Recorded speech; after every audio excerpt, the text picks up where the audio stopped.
Bien sûr, de crypto, les infos crypto pour ceux qui n'ont pas le temps. Bitcoin, ça s'excite à la moindre news, mais les gars, la direction est baissière. En tout cas, c'est mon avis et je vais encore vous expliquer pourquoi dans cette vidéo. Bien évidemment, j'ai pas de boule de cristal, ça reste mon avis. Il me reste encore pas mal de cash à investir. Comme d'habitude, je m'amuse à recharger.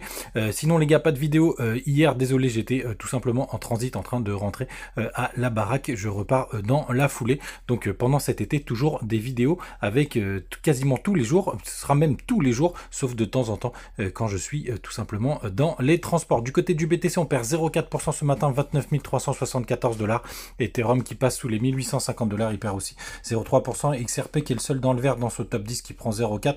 Ouais, non, il y a Missile Sol aussi avec un petit 0,7%. SHIB qui est à tout pile 4,01 qui prend 2,5% ce matin, puisqu'on est encore le matin, mais le reste de la map est pas terrible, pour le coup, ça reste assez rouge. Les gars, du côté tout simplement du daily du BTC, si je vais mettre directement en daily, pour le coup, on est en train de dégueuler tranquillement, hein. Pour le coup, il se passe pas grand chose, il est là mon graphe, tout simplement, puisqu'on a toujours cette target principale, j'ai l'impression de me répéter depuis tout l'été, qui est au 0,5, qui est au 28 200 $, et les 0,618 au 27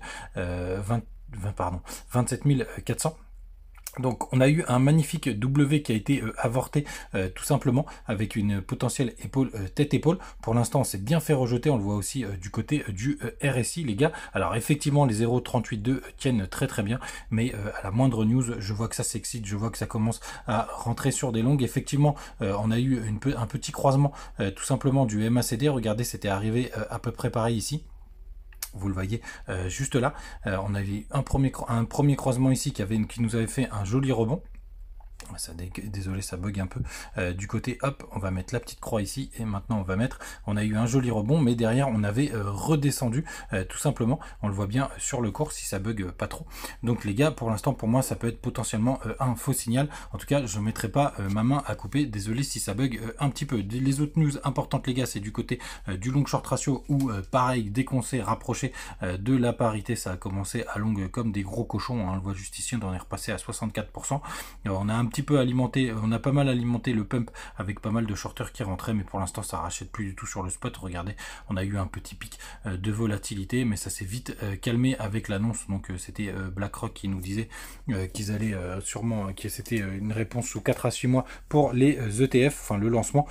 Pour l'instant ça a fait un petit pump, vu qu'il n'y a pas beaucoup de liquidité, ça m'étonne pas que ça réagisse directement. Vous voyez d'ailleurs les fundings sont toujours positifs, c'est-à-dire que vous payez votre position en long. Du côté de la Bitcoin dominance, parce que ça fait un moment qu'on ne l'a pas regardé, on va aller regarder, et pour le coup vous voyez elle est en train de reprendre pas mal de force. Et vous le savez, quand la Bitcoin dominance est forte, c'est tout simplement qu'elle surperforme le marché. Donc ça peut être surperformé dans la baisse très souvent, mais ça peut aussi être dans la hausse, et là c'est plutôt dans la correction les gars. Donc pour l'instant, pour moi, la target, vous la connaissez, toujours la même à la baisse.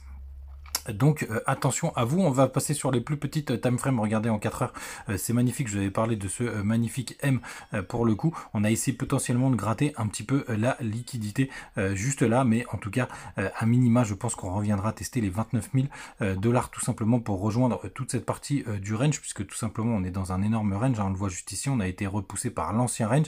Là on est en train d'en créer un deuxième avec la base qui est plutôt vers les 28 800. On pourrait tirer un trait juste là, et à chaque fois qu'il y a des mèches, pour l'instant c'est racheté. Faites attention, le marché est complètement illiquide. Du côté d'Ethereum, c'est la même histoire. Et c'est pour ça d'ailleurs que ETH BTC est quand même un indicateur qui est très intéressant à regarder. Je vous l'avais montré sur la précédente vidéo. On va passer en monthly. Vous voyez, et pour le coup, je pense que ce sera un très bon signal si jamais on vient encore retester une nouvelle fois les 0,60. Ce sera peut-être le moment, et j'espère à la fin de l'été les gars. Comme d'habitude, n'hésitez pas à nous rejoindre sur le Telegram, on partage plein d'infos. Là on est en train de s'amuser à faire des petites chasses sur des petits altcoins, notamment sur l'intelligence artificielle. Alors n'hésitez pas à nous rejoindre. La même chose du côté de Twitter, je vous partage toujours quelques news. D'ailleurs j'ai partagé ça hier, une analyse de T-Analyst, enfin ça vient pas de lui, ça vient d'un certain Aurélien Ohaillon qui nous a partagé ça, pour le coup, sur les boules flaques, ça a pas mal fait réagir hier du côté de TikTok. Pour moi, on n'a pas encore assez gratté la liquidité, mais c'est vrai que c'est très intéressant et très très beau à voir. Je pense malheureusement qu'on va se faire rejeter une nouvelle fois et aller plus bas. Vous connaissez les gars mon scénario.